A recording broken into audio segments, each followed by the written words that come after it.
Hello everyone, welcome to this lecture.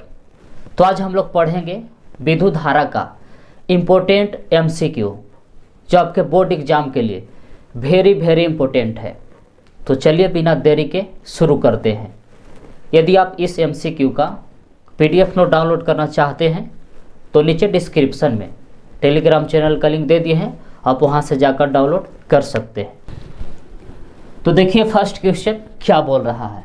तो इस तरह से दिया हुआ है कि ओम का नियम तब मान्य होता है जब चालक का तापमान होता है ऑप्शन ए बहुत कम, बी बहुत अधिक, सी परिवर्तनशील, डी स्थिर।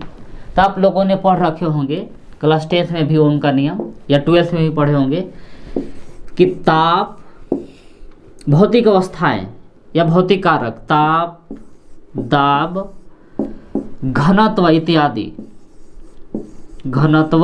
इत्यादि समान रहे या स्थिर रहे या नियत रहे, का रहे स्थिर रहे, तब भी समानुपाती होता है आई। ये आप लोग 10th क्लास में भी पढ़ रखे होंगे कि जब भौतिक अवस्थाएं ताप, दाब, घनत्व इत्यादि स्थिर रहे तब भी समानुपाती आई होता है, यानी कि विभवांतर धारा के समानुपाती होता है। तो इस कंडीशन में ताप भी स्थिर रहना चाहिए, दाब भी स्थिर रहना चाहिए और घनत्व भी स्थिर रहना चाहिए, तब ओम का नियम मान्य होता है। तो कौन सही ऑप्शन होगा?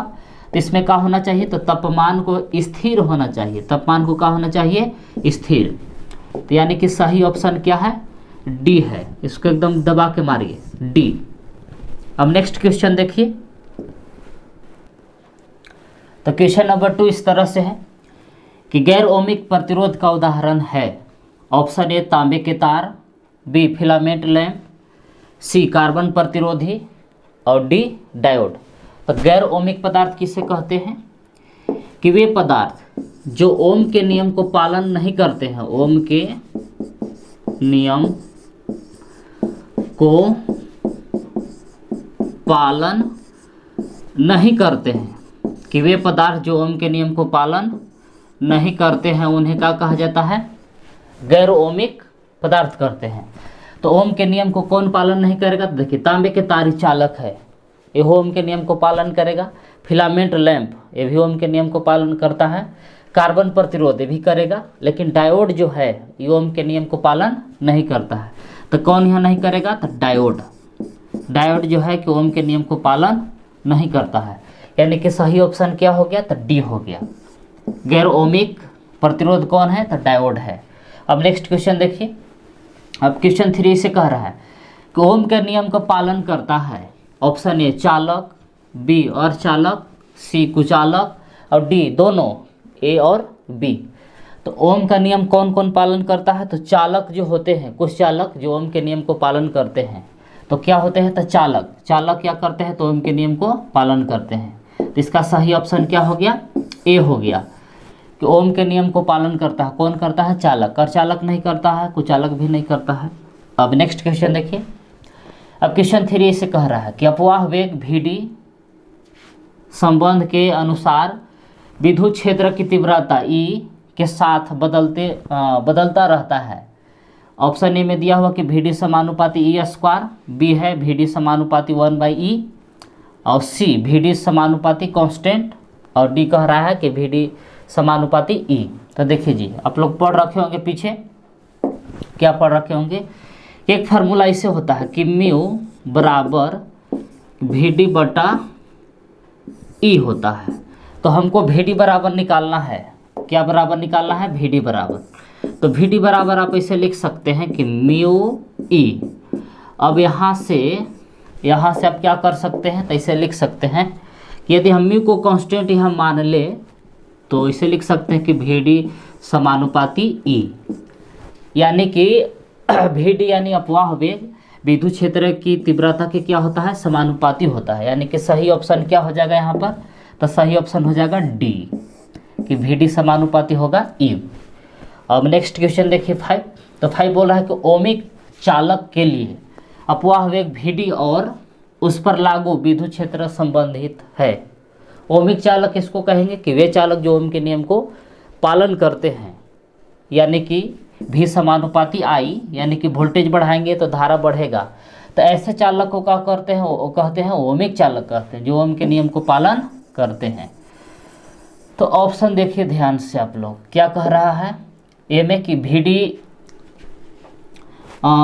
और E के पावर 1/2 के समानुपाती, B कह रहा है कि VD E के समानुपाती, और C में है कि VD E के पावर 3/2 के समानुपाती, और D कह रहा है कि VD E² के समानुपाती। तो पीछे हम अभी है ना आप लोग के बताएं, क्या बताएं जी, कि VD बराबर ये फार्मूला होता है, क्या होता है कि म्यू0 E होता है। यदि हम यहाँ म्यू0 को माने कौन कांस्टेंट, तो क्या आ जाएगा इससे कि VD समानुपाती क्या हो जाएगा, E हो जाएगा।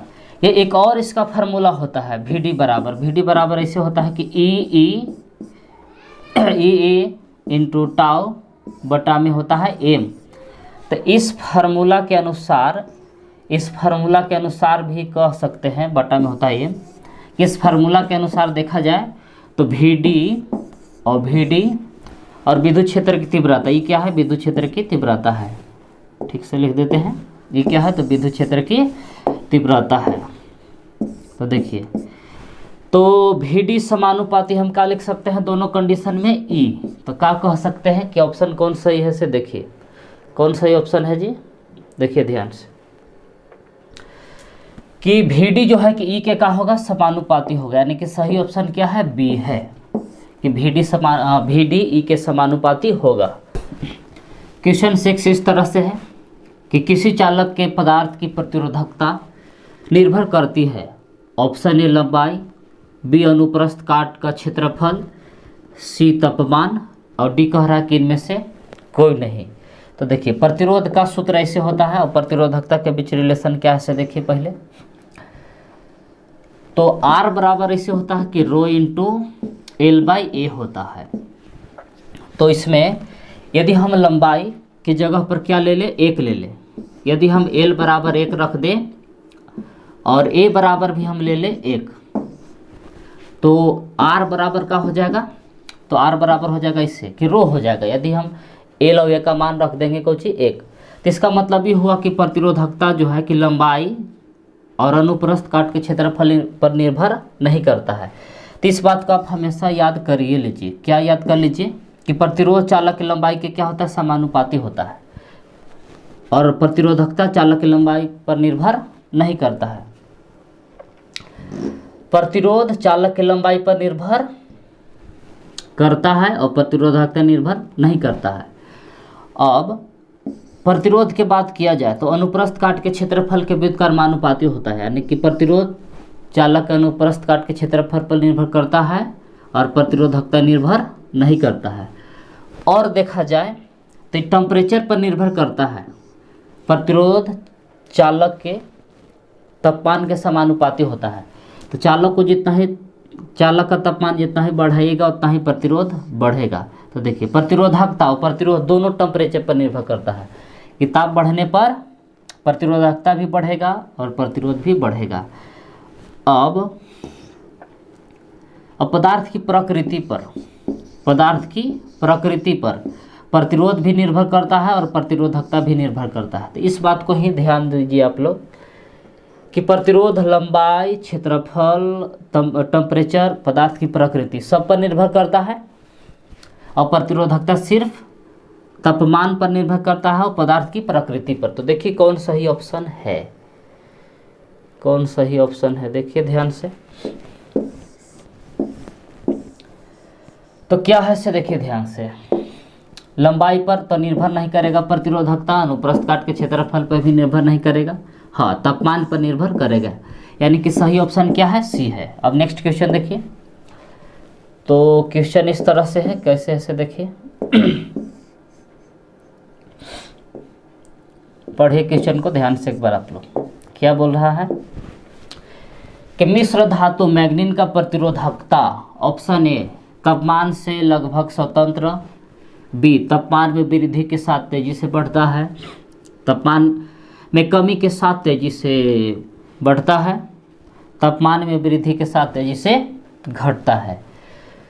तो देखिए धातु जो है कि तापमान के तो अभी जान गए कि धातु का प्रतिरोध जो होता है तापमान के समानुपाती होता है, कि तापमान बढ़ाइएगा तो उसका प्रतिरोधकता और प्रतिरोध दोनों बढ़ता है। लेकिन यह बात कर रहा है मिश्र धातु के।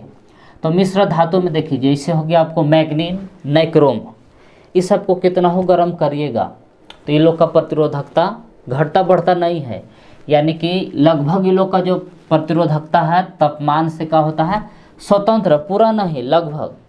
इसीलिए व्हीटस्टोन सेतु या मीटर ब्रिज में नाइक्रोम या मैग्नीन का तार ही यूज किया जाता है, क्योंकि लोग का प्रतिरोधकता लगभग का होता है तापमान से अप्रभावित रहता है। तापमान कितना हो घटाइए बढ़ाइए लोग का कोई फर्क पड़े वाला नहीं है, यानी कि सही ऑप्शन का हो गया ए हो गया।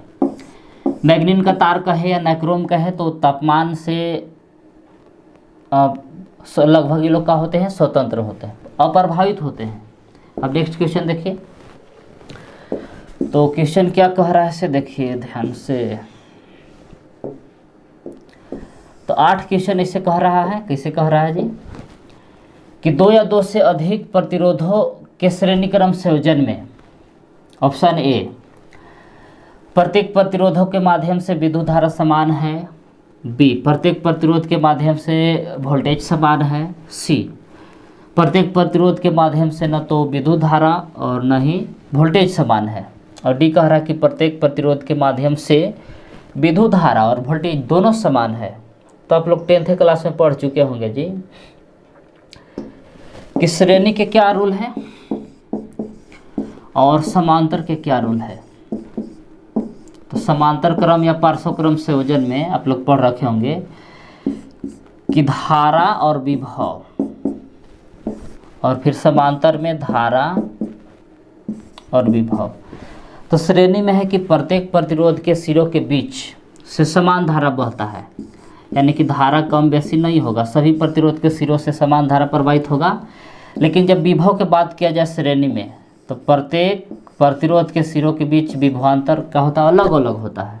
यही समांतर में बात किया जाए तो धारा का होता है सभी प्रतिरोधों के सिरों से प्रवाहित धारा भिन्न भिन्न होता है, लेकिन विभव का होता है जी समान होता है। विभव क्या होता है समान होता है। तो इस बात को आप याद रखिए कि क्या याद रखिए कि समांतर क्रम में विभव समान, धारा भिन्न भिन्न, और श्रेणी क्रम में धारा समान और विभव भिन्न भिन्न। तो यहाँ हम लोग से पूछ क्या रहा है, बात किया है, बात किसका किया है जी, तो समांतर क्रम में किया है। तो समांतर क्रम में धारा भिन्न भिन्न और विभव समान। यहाँ क्वेश्चन नहीं सॉरी यहाँ श्रेणी क्रम की बात किया है क्वेश्चन में, श्रेणी क्रम संयोजन में। तो श्रेणी क्रम संयोजन में क्या होता है, तो धारा समान रहता है और वोल्टेज का होता है भिन्न भिन्न होता है। धारा समान देखिए करने है ऑप्शन में, और विभव अलग अलग। तो प्रत्येक प्रतिरोध के माध्यम से विद्युत धारा समान है, यानी कि सही ऑप्शन का है इसमें ए है। सही ऑप्शन का है जी ए, एक टिक मार दीजिए। श्रेणी क्रम में प्रत्येक प्रतिरोध के सिरों के बीच प्रवाहित धारा समान होता है। अब नेक्स्ट क्वेश्चन देखिए, तो क्वेश्चन 9 क्या कह रहा है इसे ध्यान से देखिए कि समांतर क्रम संयोजन में प्रतिरोधों का तुल्य प्रतिरोध ऑप्शन ए बढ़ती है, बी कम हो जाती है, सी वही रहता है, डी कह रहा है कि इनमें से कोई नहीं। कौन क्रम में है, तो समांतर क्रम में। तो देखिए श्रेणी क्रम में आप लोग पढ़े होंगे कि आर बराबर ऐसे होता है कि R1 + R2। यदि 1 ओम के एगो प्रतिरोध है और एगो 2 ओम के है, तो बताइए एगो हम 1 ओम का प्रतिरोध ले लिए और फिर एगो 2 ओम के ले लिए, तो जोड़ के कितना रहा है 3 ओम। जब यह लोग के हम समांतर क्रम में जोड़ेंगे इसे कि 1/R बराबर इस सूत्र से कि 1/R1 + 1/R2। तो 1/R बराबर 1/R1 की जगह पर 1 और R2 की जगह पर हम ले सकते हैं 1/2। तो यानी कैल्शियम लीजिएगा तो आएगा 3/2। 1/R बराबर आ गया 3/2। तो R बराबर का आएगा, तो आएगा इसे 2 पर जाएगा और बटा में आ जाएगा 3। तो देखिए जी इसका काटिएगा तो काट उठ के कितना आएगा 0 पॉइंट कुछ आएगा। तो श्रेणी क्रम में प्रतिरोध देख रहे हैं 3 ओम हो गया, और समांतर क्रम में काटिएगा तो 2 × 6 = 18 0.66 ओम आ रहा है। तो इससे स्पष्ट हुआ, इससे क्या स्पष्ट हुआ जी कि समांतर क्रम में वहनीय प्रतिरोध को जोड़े तो 0.6 ओम आ रहा है, यानी कि 1 से भी कम आ गया, लेकिन वहनीय का हम श्रेणी क्रम में जोड़े तो 3 ओम आ गया। तो इससे ये स्पष्ट हुआ कि समांतर क्रम में तुल्य प्रतिरोध घटता है और श्रेणी क्रम में तुल्य प्रतिरोध बढ़ता है। तो सही ऑप्शन क्या है कि समांतर क्रम संयोजन में तुल्य प्रतिरोध का होता है तो कम हो जाती है, घट जाती है। तो सही ऑप्शन का होगा इसमें बी होगा कि जो प्रतिरोध दिया होगा तुल्य उसका क्या होगा, समांतर क्रम में कम होगा और श्रेणी में अधिक। अब नेक्स्ट क्वेश्चन देखिए, कह रहा है कि जब ताप में वृद्धि होती है तो किसी चालक का प्रतिरोध ऑप्शन ए बढ़ जाता है, बी घट जाता है, सी स्थिर रहता है, चालक पर निर्भर करता है, ये बोल रहा है डी में। तो देखिए किसी चालक का प्रतिरोध ताप के क्या होता है, समानुपाती होता है। किसी चालक का प्रतिरोध ताप के क्या होता है, समानुपाती होता है कि जितना ही तापमान बढ़ाएगा उसका प्रतिरोध बढ़ेगा। लेकिन यही अर्धचालक की बात किया जाए तो अर्धचालक ताप के क्या होता है, उसका प्रतिरोध व्युत्क्रमानुपाती होता है। कि हम लोग के चालक की बात किया है, तो जब ताप में वृद्धि होती है तो किसी चालक का प्रतिरोध क्या होता है, बढ़ता है, क्योंकि आर समानुपाती होता है, टेम्परेचर बढ़ जाता है, प्रतिरोध बढ़ेगा जितना ही गर्म करिएगा। अब नेक्स्ट क्वेश्चन देखिए, 11 क्वेश्चन इस तरह से है, यदि किसी चालक का ताप बढ़ाया जाए तो इसकी चालकता ऑप्शन ए बढ़ जाती है, बी घट जाती है, सी रैखिक रूप से बढ़ती है और डी रैखिक रूप से घटती है। तो देखिए आप लोगों ने पढ़ रखे होंगे कि प्रतिरोध जो है, प्रतिरोध टेम्परेचर के क्या होता है, समानुपाती होता है, ताप के क्या होता है, समानुपाती होता है। यदि ताप बढ़ाइएगा तो चालक का प्रतिरोध बढ़ेगा, लेकिन चालकता क्या है, तो प्रतिरोध के क्या होता है, व्युत्क्रम होता है। चालकता जो होता है प्रतिरोध के क्या होता है, व्युत्क्रम होता है। इसे एक ही फार्मूला है, 1 बटा होता है प्रतिरोध। अब इस कंडीशन में देखिए कि यदि हम ताप बढ़ाएंगे तो चालक का क्या होगा, प्रतिरोध बढ़ेगा। यदि ताप बढ़ाएंगे तो चालक का प्रतिरोध बढ़ेगा। अब प्रतिरोध बढ़ेगा तो चालकता का होगा, घटेगा। प्रतिरोध बढ़ेगा तो चालकता घटेगा। तो कह क्या रहा है कि यदि किसी चालक का ताप बढ़ाया जाए तो इसका प्रतिरोध बढ़ेगा, लेकिन चालकता का होगा, घटेगा। तो सही ऑप्शन देखिए क्या है, तो यदि किसी चालक का ताप बढ़ाया जाए तो इसकी चालकता घट जाती है। इसका सही ऑप्शन क्या होगा, बी होगा। सही ऑप्शन क्या होगा, बी। अब नेक्स्ट क्वेश्चन देखिए, अब क्वेश्चन नंबर 12 ऐसे है कि उस पदार्थ का नाम बताइए जो तापमान में वृद्धि के साथ कम प्रतिरोध देता है। तापमान में वृद्धि के साथ कम प्रतिरोध देता है। तो ऐसा देखिए, अब चालक के क्या रूल है कि चालक के रूल है कि यदि तापमान बढ़ाएंगे, तापमान यानी टेम्परेचर बढ़ाएंगे तो उसका प्रतिरोध बढ़ेगा। लेकिन और चालक के क्या गुण है, और चालक की गुण है कि यदि उसका प्रतिरोध तापमान के क्या होता है, व्युत्क्रमानुपाती होता है। तापमान के क्या होता है, तो व्युत्क्रमानुपाती होता है। किसका प्रतिरोध, और चालक के। तो देखिए चालक में क्या गुण है कि ताप बढ़ाएंगे तो उसका प्रतिरोध बढ़ेगा, प्रतिरोध भी बढ़ेगा। लेकिन और चालक में है कि ताप को बढ़ाएंगे, ताप बढ़ेगा तो प्रतिरोध का होगा, घटेगा। ताप बढ़ेगा तो प्रतिरोध घटेगा। तो क्या पूछ रहा था क्वेश्चन में, क्या बोल रहा था, तो क्वेश्चन में कह रहा था कि उस पदार्थ का नाम बताइए जो तापमान में वृद्धि के साथ, यानी कि टेम्परेचर बढ़ाएंगे तो कम प्रतिरोध देता है, यानी प्रतिरोध घटेगा। तो ऐसा गुण है अर्धचालक में। तो देखिए सोना चालक है, चांदी भी चालक है, मरकरी भी चालक है। तो सिलिकॉन क्या है, अर्धचालक है, यानी कि सही ऑप्शन क्या हो गया, सी हो गया। कि यदि सिलिकॉन का यदि हम ताप बढ़ाएंगे तो इसका प्रतिरोध घटेगा, क्योंकि सिलिकॉन अर्धचालक है। नेक्स्ट क्वेश्चन देखिए, तो 13 क्वेश्चन इस तरह से है कि तांबे के पतले तार की तुलना में तांबे की छड़ की विशिष्ट प्रतिरोध ऑप्शन ए कम, अधिक, वही, तार की लंबाई और अनुप्रस्थ काट के क्षेत्रफल पर निर्भर करता है। क्वेश्चन में से कह रहा है। तो देखिए जी, ये जो विशिष्ट प्रतिरोध है, विशिष्ट प्रतिरोध को कहाँ से सूचित किया जाता है? रो से। तो क्या की चीज पर निर्भर करता है? तो पदार्थ की प्रकृति यानी मटेरियल पर निर्भर करता है। पदार्थ की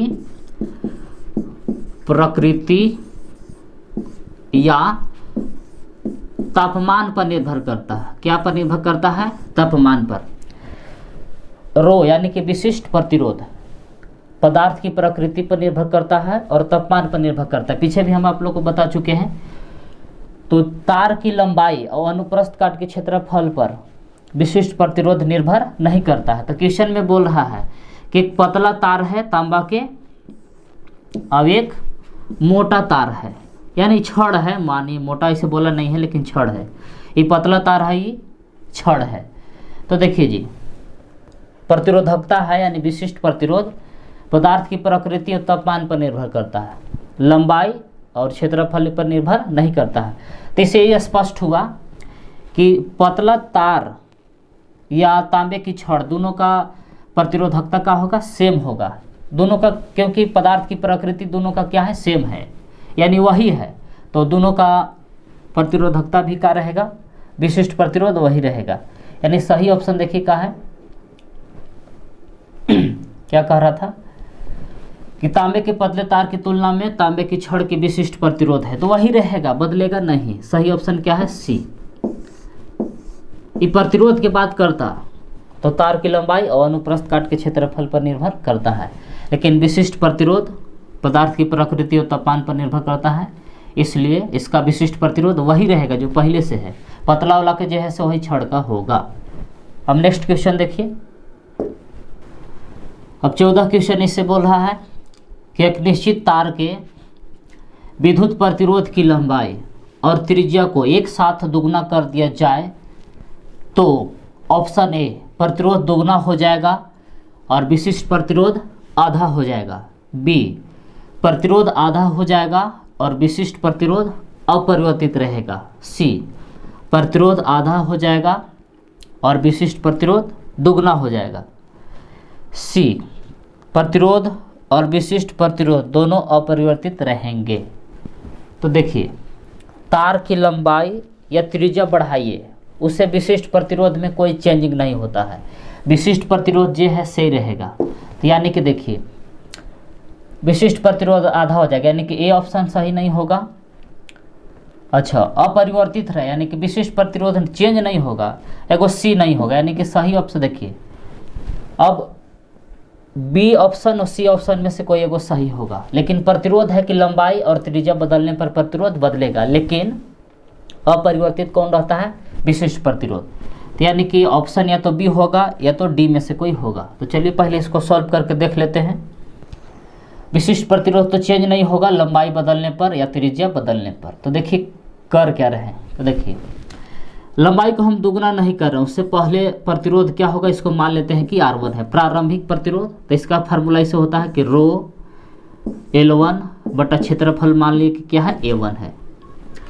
अब लंबाई को दुगना कर रहे हैं तो इसको भागा देते हैं कि R1/R2 कर रहे हैं ऐसे। तो ऐसे होगा कि रो L2 बटा में A2,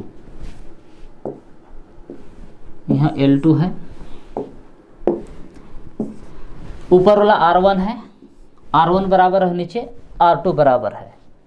अब इस कंडीशन में पहले इसको देखिए, रो से रो कैंसिल हो जाएगा, इसको पलटेंगे तो ऊपर देखिए L1 बटा A1 है गुने, तो A2 ऊपर चल जाएगा, आओ A2 ऊपर चल जाएगा, L2 आ जाएगा नीचे। अब क्वेश्चन में क्या कह रहा है से ध्यान से देखिए कि लंबाई को क्या करना है? दुगना कर देना है, यानी कि L2 का करना है तो 2L1 कर देना है, L1 के दुगना कर देना है, और त्रिज्या R2 है कि 2R1 कर देना है, ऐसे दुगना कर देना है। तो चलिए बैठाते हैं उसमें। अब यह के बाद देखिए कि R1/R2 बराबर L1 जैसे था वैसे लिख देंगे गुने।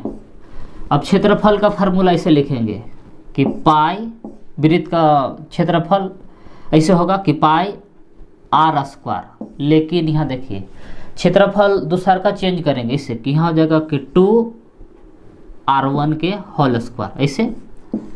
अब नीचे इधर था a2, तो a2 के हम ऐसे लिख सकते हैं कि पाई r1 के स्क्वायर बट्टा, सॉरी नीचे a1 था, a2 का यहाँ हम लिख दिए, त्रिज्या को हम यहाँ क्या कर दिए हैं, दुगना कर दिए हैं। r2 बराबर लिख सकते हैं 2r1, तो यहाँ 2r1 के सॉरी हाँ, यहाँ होगा 2r1 के होल स्क्वायर। अब L2 के जगह पर हमको क्या लिखना है, तो 2L1 लिखना है, L2 की जगह पर लिखना है 2L1, तो देखिए L1 होगा 2L1। अब यहाँ से काट सकते हैं कि L1 से L1 कैंसिल हो जाएगा, पाई से पाई कैंसिल हो जाएगा। अब यहाँ से देखिए ध्यान से कि 2r1 के स्क्वायर करेगा तो 2 दूना 4 r1 के स्क्वायर, और बटा में देखिए पहले से यहाँ है r1 के स्क्वायर, पहले से क्या है बटा में, तो r1 के स्क्वायर है, अब गुने ये दो जैसे था वैसे रह जाएगा। तो देखिए r1 के स्क्वायर से r1 के स्क्वायर कट जाएगा, यहाँ बराबर का चिन्ह है थोड़ा सा। अब ये 2 दूना 4 ऐसे, तो देखिए हम लोग के बच क्या गया कि r1 बाई r2 बराबर आ रहा है, ऊपर 2 है नीचे 1 है, तो हमको यहाँ से क्या चाहिए, r2 चाहिए कि नया वाला प्रतिरोध में क्या चेंजिंग होगा, क्या चाहिए r2। तो देखिए R2 बराबर क्या हो सकता है, तो 2r2 बराबर लिख सकते हैं r1, तो 2 गुना में तो उधर भेज सकते हैं भागा में, यानी कि R2 बराबर लिख सकते हैं R1 बाई 2।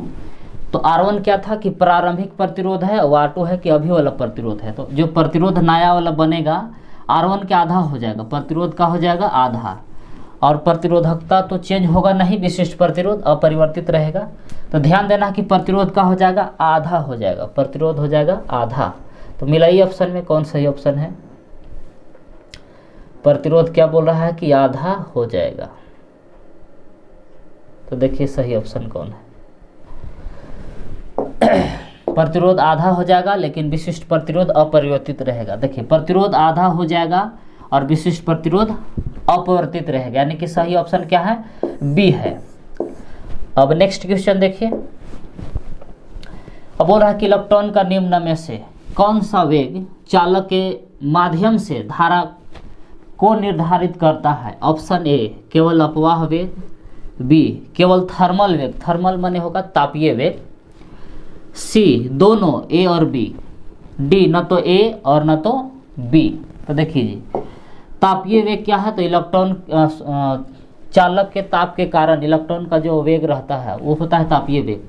अपवाह वेग कब आता है कि जब किसी चालक को विद्युत क्षेत्र ई से जोड़िएगा, जब किसी चालक को विद्युत क्षेत्र ई से जोड़ा जाता है तो उसमें उपस्थित इलेक्ट्रॉन विद्युत क्षेत्र के विपरीत दिशा में भागने लगते हैं, गति करने लगते हैं, तो इलेक्ट्रॉन के इसी वेग को बोला जाता है अपवाह वेग, जिसको VD से सूचित किया जाता है, VD से सूचित करते हैं।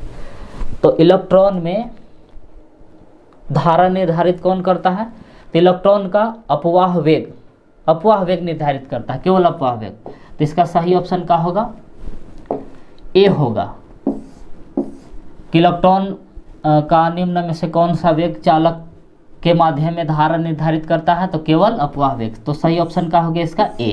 तो नेक्स्ट क्वेश्चन देखिए, तो देखिए 16 क्वेश्चन इस तरह से है कि एक तार P समान पदार्थ वाले तार Q के व्यास का आधा और लंबाई का आधा है, तो P और Q प्रतिरोधों का अनुपात है। ऑप्शन ए 4:1, बी 8:1, सी 2:1 और डी 1:2। तो क्वेश्चन में क्या कह रहा है कि प्रतिरोध P का जो लंबाई है Q की लंबाई के आधा है और उसका व्यास भी आधा है। तो इसे मान लेते हैं कि प्रतिरोध P का लंबाई कोची है L1 है और इसका व्यास क्या है D1 है, और प्रतिरोध Q का लंबाई मान लेते हैं कि L2 है, इसका व्यास क्या है D2 है, इसका व्यास क्या है D2 है। तो क्वेश्चन में क्या कह रहा है कि P का जो प्रतिरोध, P का जो लंबाई है L1 जो है कि L2 के आधा है, मतलब Q की लंबाई के क्या है, आधा है। और व्यास के बारे में क्या कह रहे हैं कि जो व्यास है प्रतिरोध P का D1 Q के आधा है व्यास के, यानी कि लिख सकते हैं इसे कि D2 बाई क्या है, 2 है। तो त्रिज्या पहले मालूम कर लेते हैं। कैसे? तिरछा तिरछी गुना करेंगे तो ऐसे होगा कि 2D1 बराबर D2, ऐसे तिरछा तिरछी गुना कर दिए तो 2। तो इसका D1 का फार्मूला ऐसे हो जाएगा कि R1/2 और D2 का फार्मूला हो जाएगा ऐसे कि R2/2। तो यहाँ 2 से 2 कैंसिल हो जाएगा, यानी कि R1 बराबर हम क्या लिख सकते हैं,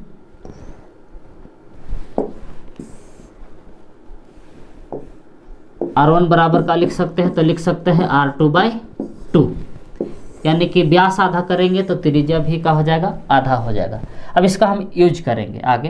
तो चलिए, तो अब प्रतिरोध P के लिए इसे फार्मूला होगा कैसे कि रो इंटू ऐसे कि L1 बटा में A1। यदि हम, चलिए आगे इसको देखेंगे, कैलकुलेशन आगे करेंगे। अब इसी तरह से Q के लिए सूत्र लिखा जाए, प्रतिरोध Q के लिए, तो ऐसी हो जाएगा कि रो L2 बटा में A2। अब क्या करेंगे कि P में Q से भागा देंगे तो रो से रो कैंसिल हो जाएगा, तो भागा दे रहे हैं कि P बटा Q करेंगे तो क्या होगा, तो P बटा Q करिएगा तो ऐसे हो जाएगा, कैसे हो जाएगा कि L1 बटा में हो जाएगा A1, रो से रो कैंसिल हो जाएगा, A2 ऊपर चला जाएगा और L2 आ जाएगा नीचे। अब यहाँ से देखिए दोनों का सूत्र लिखिए, कैसे लिखना है, तो L1 के जगह पर लिख देना है L2/2 और बटा में है, यहाँ बटा में क्या है, तो बटा में है A1। तो A1 का सूत्र ऐसे होगा कि पाई R1 के होल स्क्वायर गुने, अब उधर आइए, A2 का सूत्र ऐसे होगा कि पाई R2 के स्क्वायर बटा, नीचे L2 है तो L2 जिसे था वैसे, यहाँ देखिए L2 से N2 कैंसिल हो जाएगा, लेकिन अब क्या बचल है से देखिए उधर, तो ऊपरे बच गया है 1/2 मेन बटा है, तो पाई से पाई भी कैंसिल हो जाएगा, पाई से पाई काट दिए। अब R1 के स्क्वायर है तो R1 के जगह पर पीछे हम लोग लाए हैं कि R2/2 लिख सकते हैं, R1 के जगह पर R2/2 के होल स्क्वायर करेंगे गुने ये R2 के स्क्वायर जैसे था वैसे, L2 तो कैंसिल हो गया। अब आगे चले,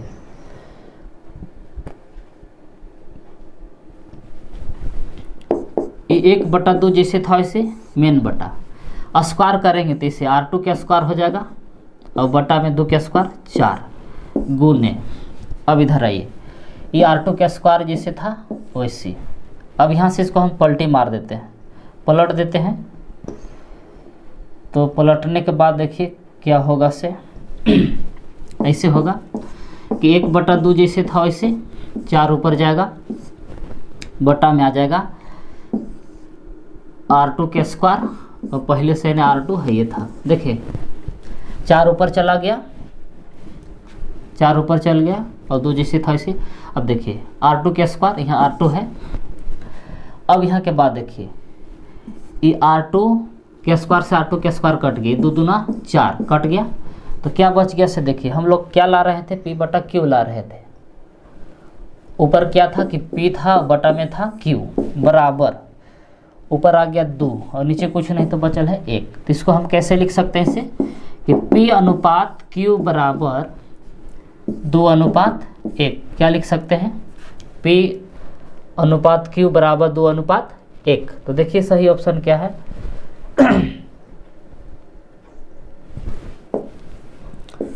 तो दोनों का अनुपात कितना आ रहा है, 2:1 आ रहा है। तो मिलाइए कौन सही ऑप्शन है,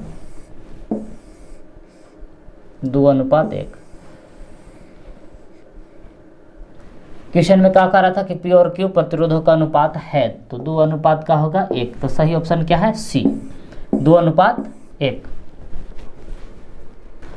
तो क्वेश्चन 17 ऐसे कह रहा है कि कॉपर और जर्मेनियम को 50 डिग्री सेल्सियस कमरे के तापमान 20 डिग्री से ठंडा किया जाए तो प्रतिरोध होगा। तो ऑप्शन ए तांबा का बढ़ता है, जर्मेनियम का घटता है। बी तांबा का बढ़ता है, जर्मेनियम का बढ़ता है। सी कॉपर का घटता है, जर्मेनियम का घटता है। डी कॉपर का घटता है, जर्मेनियम का बढ़ता है। ये कह रहा है तो यहाँ क्या किया जा रहा है कि तापमान यानी टेम्परेचर को घटाया जा रहा है, ताप को घटाया जा रहा है। तो क्या होगा, तो देखिए कॉपर जो है, कॉपर क्या है, चालक है। कॉपर क्या है, चालक। और जर्मेनियम क्या है जी, तो जर्मेनियम है अर्धचालक। जर्मेनियम क्या है, अर्ध चालक है। तो आप लोग पढ़ रखे होंगे पीछे कि चालक का प्रतिरोध ताप के क्या होता है, समानुपाती होता है। और अर्धचालक का प्रतिरोध ताप के व्युत्क्रमानुपाती होता है। इसका मतलब ये हुआ कि यहाँ क्या किया जा रहा है कि टेम्परेचर को घटाया जा रहा है, टेम्परेचर को घटाया जा रहा है। तो देखिए तापमान को घटाएंगे तो चालक का प्रतिरोध भी घटेगा। चालक के यदि हम ताप घटाएंगे तो उसका प्रतिरोध भी घटेगा। लेकिन यदि हम अर्धचालक के तापमान घटाएंगे तो व्युत्क्रम है, उल्टा है कि प्रतिरोध बढ़ेगा। तो इस कंडीशन में क्या है कि तापमान को घटाएंगे तो चालक का प्रतिरोध भी घटेगा, लेकिन अर्धचालक यदि हम ताप को घटाएंगे तो उसका प्रतिरोध बढ़ेगा। तो इसका मतलब है कि इसका प्रतिरोध, जर्मेनियम का प्रतिरोध जो है R, जर्मेनियम का प्रतिरोध बढ़ रहा है और कॉपर का प्रतिरोध जो है R का है घट रहा है। यानी कि कॉपर का प्रतिरोध घटता है और जर्मेनियम का प्रतिरोध बढ़ता है। कौन ऑप्शन है, मिलाइए सही से, देखिए कौन सही है। तांबा का क्या है, घटेगा और जर्मेनियम के बढ़ेगा।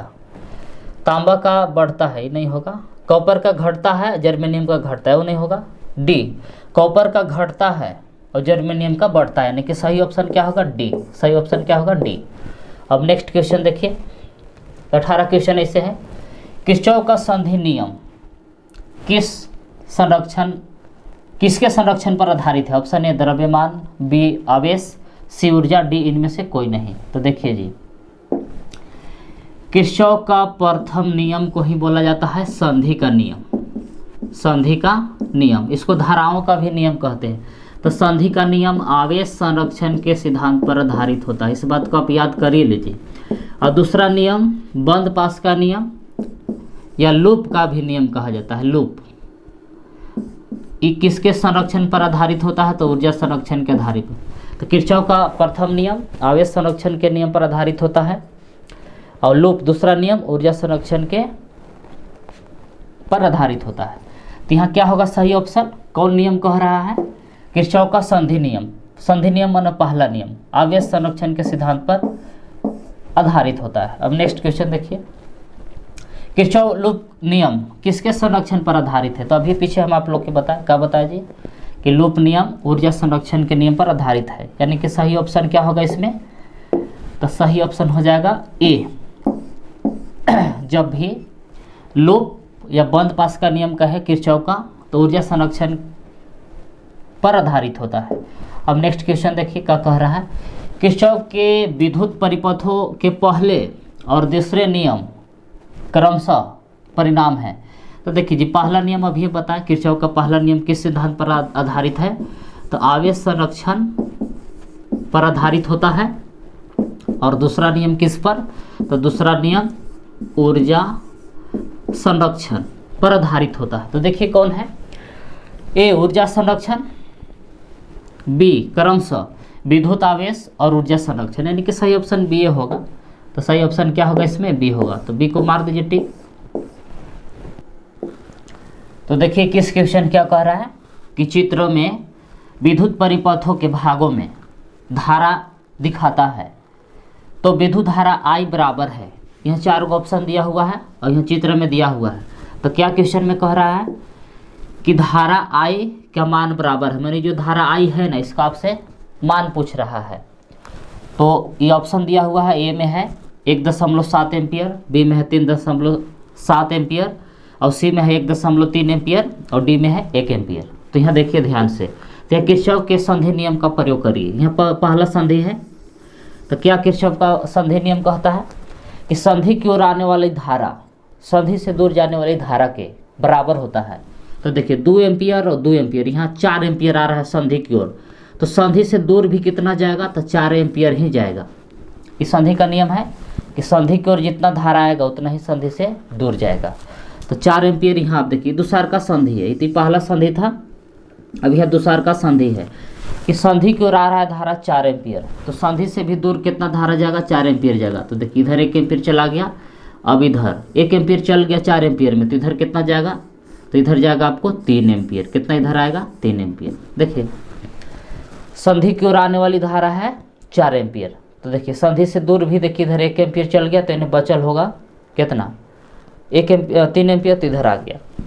अब यहाँ तीसर का संधि देखिए, अब तीसर का संधि की ओर आ रहा है धारा 3 एम्पियर, तो संधि से भी दूर टोटल धारा कितना जाएगा, तो 3 एम्पियर जाएगा। कितना धारा जाएगा, तो 3 एम्पियर जाएगा। तो देखिए पहले से करंट इधर आ गया है कितना, 1.3 एम्पियर चल गया है, तो ये आई का इसका मान आपसे पूछ रहा है इसका। तो देखिए तो संधि की ओर आने वाली धारा है 3 एम्पियर और संधि से दूर जाने वाली धारा देखिए कि 1.3 एम्पियर प्लस आई।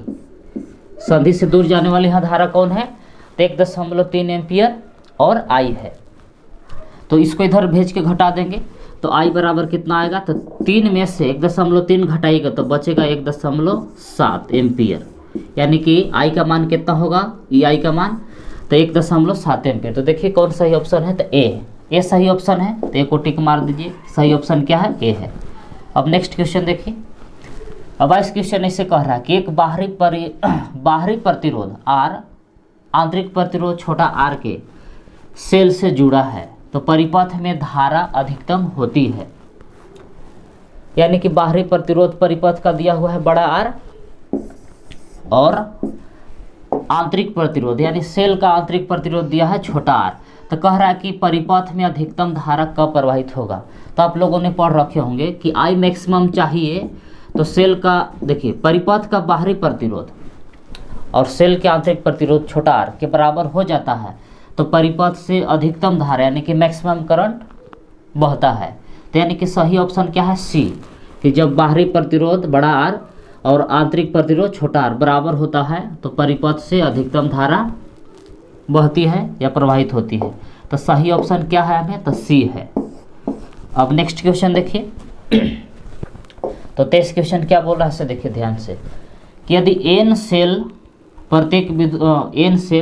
प्रत्येक का विद्युत वाहक बल E और आंतरिक प्रतिरोध छोटा r समांतर क्रम में जुड़े हुए हैं, तो कुल विद्युत वाहक बल और आंतरिक प्रतिरोध होगा। ये 4 ऑप्शन दिया हुआ है। तो सेल को कैसे जोड़ा गया है, इसको ध्यान से देखिए कि एन सेल है और कैसे जुटे हैं, समांतर क्रम में। एन सेल है समांतर क्रम में जुड़े हैं। तो चलिए इसको थोड़ा सा डायग्राम बना लेते हैं। एन सेल हैं जो कौन क्रम में जुड़े हैं, समांतर क्रम में, और प्रत्येक का विद्युत वाहक बल कितना है, तो ई है। प्रत्येक का विद्युत वाहक बल क्या है, ई है।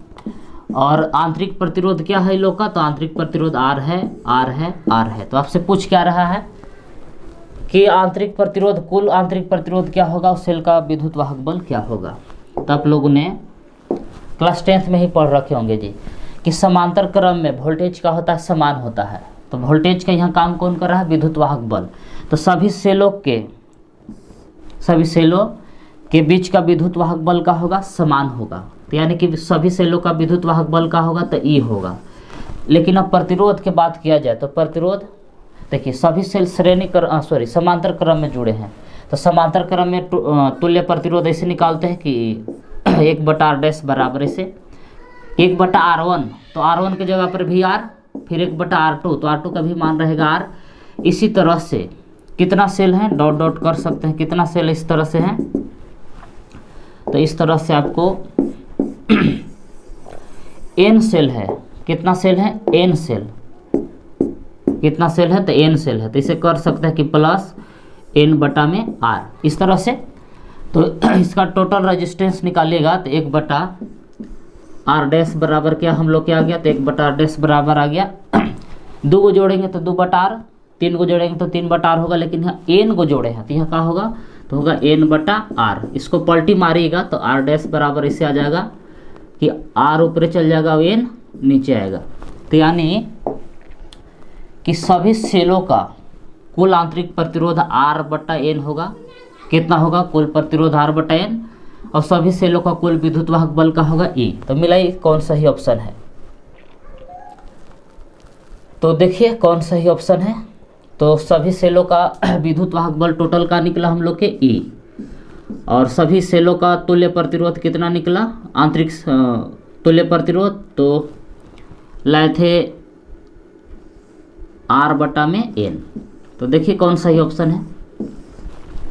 तो देखिए ए ऑप्शन सही है कि कुल विद्युत वाहक बल E है और R/n, यानी कि सही ऑप्शन का इसमें ए है। अब नेक्स्ट क्वेश्चन देखिए। तो नेक्स्ट क्वेश्चन क्या कह रहा है से देखिए ध्यान से। 24 ऐसे कह रहा है क्या कह रहा है से देखिए। सेल के समांतर क्रम संयोजन में हम प्राप्त करते हैं ऑप्शन ए अधिक वोल्टेज, बी अधिक विद्युत धारा, सी कम वोल्टेज, डी कम विद्युत धारा।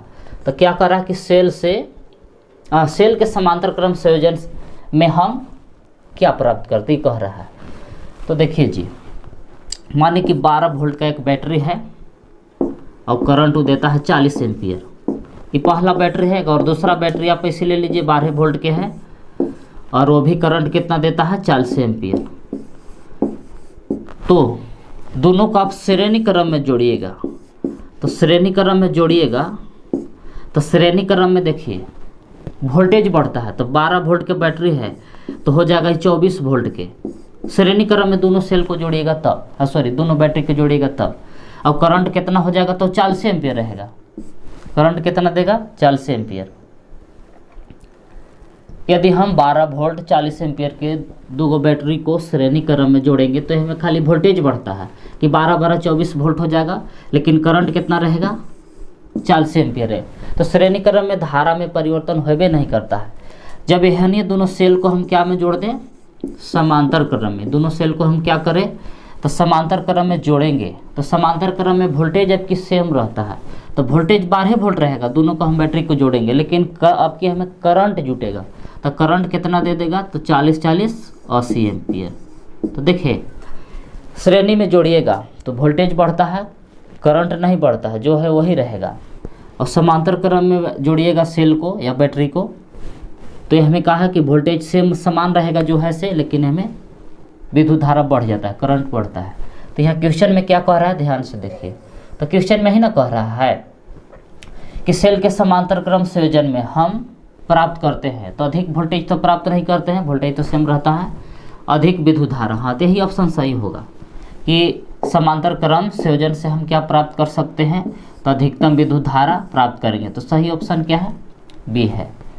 अब नेक्स्ट क्वेश्चन देखिए। तो 25 ऐसे है कि विद्युतीय परिपथ के किसी बिंदु पर सभी धाराओं का बीजगणितीय योग होता है। ऑप्शन ए 0, बी धनात्मक, सी अनंत और डी ऋणात्मक।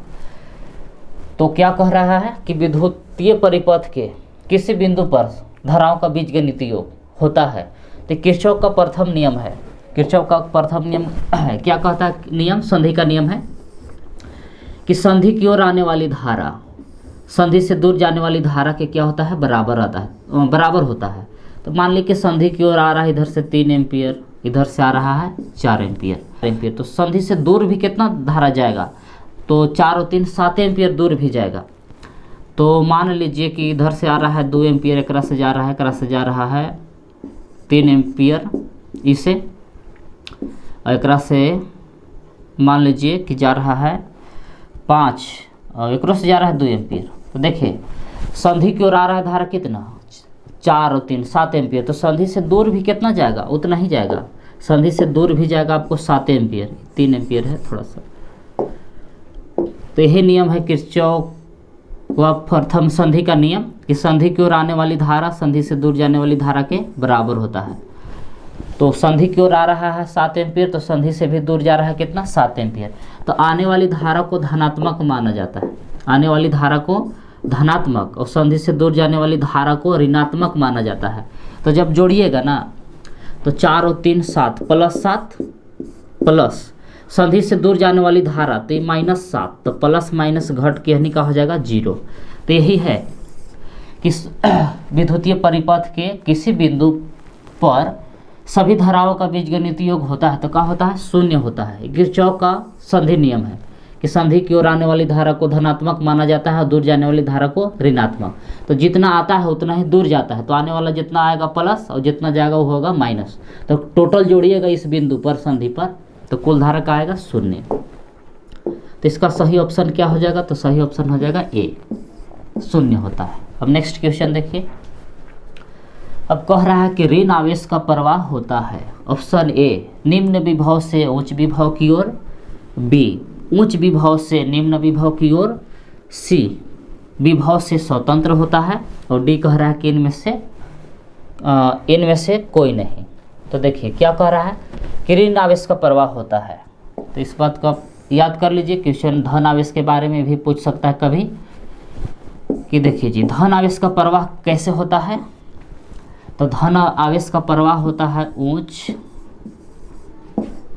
विभव से निम्न विभव की ओर होता है। किसका, धन आवेश का। अब वही बात कर लिया जाए ऋण आवेश का, तो ऋण आवेश का प्रवाह होता है निम्न विभव से उच्च विभव की ओर होता है। तो इस बात को आप याद रख लिए, क्वेश्चन में धन आवेश के बारे में पूछे चाहे ऋण आवेश के बारे में पूछे, तो धन आवेश का प्रवाह कैसे होता है, तो उच्च विभव से निम्न विभव की ओर, और ऋण आवेश का प्रवाह कैसे होता है, तो निम्न विभव से उच्च विभव की ओर होता है। तो यहाँ देखिए हम लोग के क्वेश्चन में क्या पूछ रहा है, ध्यान से देखिए। तो क्वेश्चन में ही ना कह रहा है कि क्या कह रहा है कि ऋण आवेश का प्रवाह होता है तो निम्न विभव से उच्च विभव की ओर। ऑप्शन सही क्या होगा, ए। ऋण आवेश का प्रवाह कैसे होता है, तो निम्न विभव से उच्च विभव की ओर। तो इसका सही ऑप्शन का हो जाएगा ए। अब नेक्स्ट क्वेश्चन देखिए। अब क्वेश्चन 27 से ही कह रहा है कि किसी चालक के लिए धारा घनत्व J, चालकता सिग्मा एवं विद्युत क्षेत्र की तीव्रता E के बीच संबंध है। ये 4 को ऑप्शन दिया हुआ है। तो ये आप लोग पढ़ रखे होंगे जी, चाहे आप लोग सिद्ध भी किए होंगे कि J बराबर का होता है सिग्मा E होता है, यानी के बीच यही रिलेशन होता है। तो देखिए कौन सा ऑप्शन है, व्यंजक है, आपको सिद्ध भी कराया गया होगा। तीन लोग के बीच यही रिलेशन है, तो मिला ही कौन में है, तो बी ऑप्शन सही है। तो बी ऑप्शन मार दीजिए सही। अब नेक्स्ट क्वेश्चन देखिए 28 क्या कह रहा है कि प्रतिरोध R वाले एक समरूप तार को n बराबर टुकड़ों में काटकर उन्हें समांतर क्रम में जोड़ दिया जाता है तो संयोजन का समतुल्य प्रतिरोध है। ये 4 को ऑप्शन दिया हुआ है। अब क्या क्वेश्चन में कह रहा है उसको ध्यान से आप समझिए कि तार है जिसका प्रतिरोध क्या है, बड़ा R है। क्या है कि एक समरूप तार है जिसका प्रतिरोध क्या है, बड़ा R है। तो इसे n बराबर, यानी कि इसको n भाग में काटा जाता है। इसी तार को बराबर बराबर टुकड़ा में बराबर सभी टुकड़ा की लंबाई क्या है, बराबर बराबर टुकड़ा कितना भाग में काटा जाता है, n अनगिनत टुकड़ा है जिसको आप गिन नहीं सकते हैं, n भाग में काटा जाता है। तो एक भाग का प्रतिरोध क्या होगा, तो देखिए यदि इसको हम आधा आधा काटते, जिससे बड़ा है यदि हम इसको आधा आधा काट दें, इस तार को हम क्या काटे, आधा आधा इसे काट देंगे। तो पहले से यदि इसका प्रतिरोध बढ़का R था तो आधा आधा काटेंगे तो इधर भी R/2 हो जाएगा, उधर भी क्या हो जाएगा, R/2। लेकिन इसको तो आधा आधा नहीं काटा गया है, इसको बराबर ही भाग में काटा गया है, लेकिन n टुकड़ा में काटा गया है। तो एक टुकड़ा का प्रतिरोध क्या होगा, तो एक टुकड़ा का होगा प्रतिरोध R/n।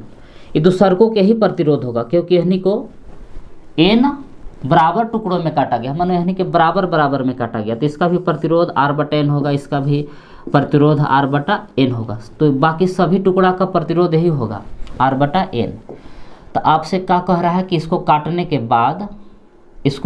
बाद किस क्रम में जोड़ देता है, तो इसको काटने के बाद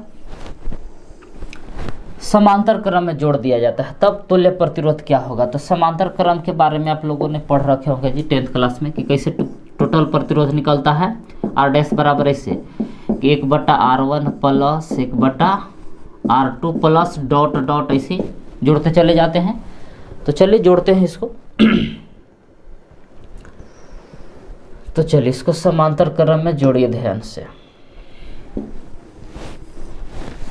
तो कैसे जोड़ना है, कैसे कि 1/R डैश बराबर, तो 1/R1, R1 के जगह पर भी वही होगा कि R बटा में N प्लस इसी तरह से 1/R2 के जगह पर भी वही R बटा में N plus dot dot dot ऐसे जोड़ते चलेंगे। कितना, तो N टुकड़ा है तो ऐसे लिखेंगे कि N बटा वही R बटा में N।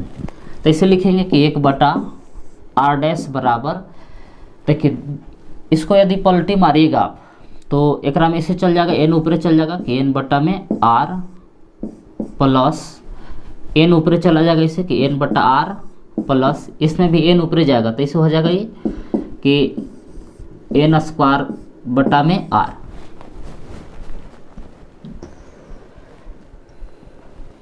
क्या होगा, तो N² बटा में R। तो यही टोटल प्रतिरोध ही वाला होगा, यानी कि 1/R डैश बराबर हम लोग का लिख सकते हैं तो N² बटा में R। तो हमको R डैश चाहिए तो इसको पलटी मारेंगे तो R डैश बराबर ही प्राप्त हो जाएगा कि R ऊपर चल जाएगा और N² हो जाएगा नीचे आ जाएगा। तो यही तुल्य प्रतिरोध होगा। R डैश ही क्या होगा, तुल्य प्रतिरोध कि R बटा में N²। तो देखिए कौन सा ही ऑप्शन है।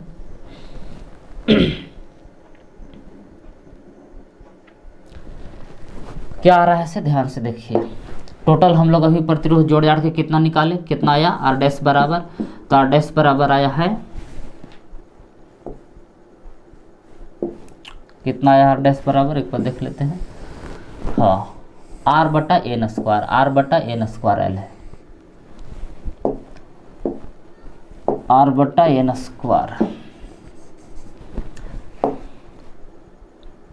तो प्रतिरोध जोड़ जाड़ के कितना आया है टोटल, तो R बटा में N², यानी कि सही ऑप्शन क्या है, ए है। तो ए ऑप्शन को टिक मार दीजिए कि सही ऑप्शन ए है कि R बटा होगा N²। तो चलिए अब आगे देखिए नेक्स्ट क्वेश्चन। तो 29 क्वेश्चन इस तरह से कह रहा है कि प्रतिरोधों को मापने के अन्य तरीकों की तुलना में व्हीटस्टोन ब्रिज अधिक सटीक क्यों है। ऑप्शन ए, यह एक शून्य विधि है। बी, यह किरचॉफ नियम पर आधारित है। सी, इसके 4 प्रतिरोध हैं। और डी, इसमें ओम का नियम शामिल नहीं है। तो कह रहा है कि इसे प्रतिरोध मापने के बहुत सारा और तरीका है, लेकिन वो सभी तरीकों से व्हीटस्टोन सबसे सटीक क्यों है।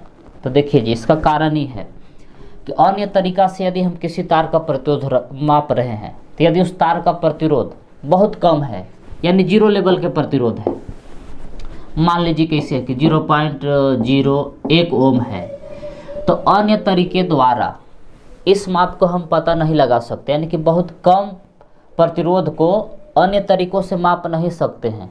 लेकिन वही व्हीटस्टोन ब्रिज जो है इसका सुग्राह्यता बहुत अधिक होता है, यानी कि यदि किसी तार का प्रतिरोध बहुत कम है तो उसको भी माप देता है। तो यानी ये कह सकते हैं कि यह एक शून्य विधि है, यानी किसी तार का प्रतिरोध शून्य है उसको भी हम व्हीटस्टोन सेतु की सहायता से माप सकते हैं। अब यह सटीक मापता है, जो भी माप देता है यह बिल्कुल एक्यूरेट देता है, इसीलिए अन्य तरीकों की अपेक्षा की तुलना में व्हीटस्टोन अधिक सटीक है। क्यों सटीक है, तो यह एक शून्य विधि है, यानी कि 0 लेवल से ही माप करता है। तो सही ऑप्शन का हो गया, ए हो गया। अब नेक्स्ट क्वेश्चन देखिए। अब क्वेश्चन 30 क्या बोल रहा है उसको पर ध्यान लगाइए।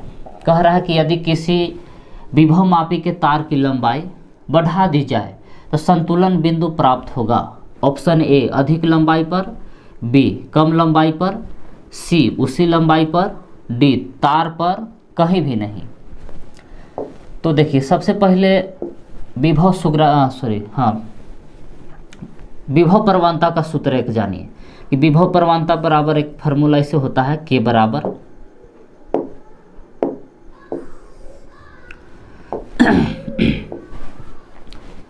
तो देखिए 30 क्वेश्चन क्या कह रहा है। इसे कह रहा है कि यदि किसी विभवमापी के तार की लंबाई बढ़ा दी जाए तो संतुलन बिंदु प्राप्त होगा।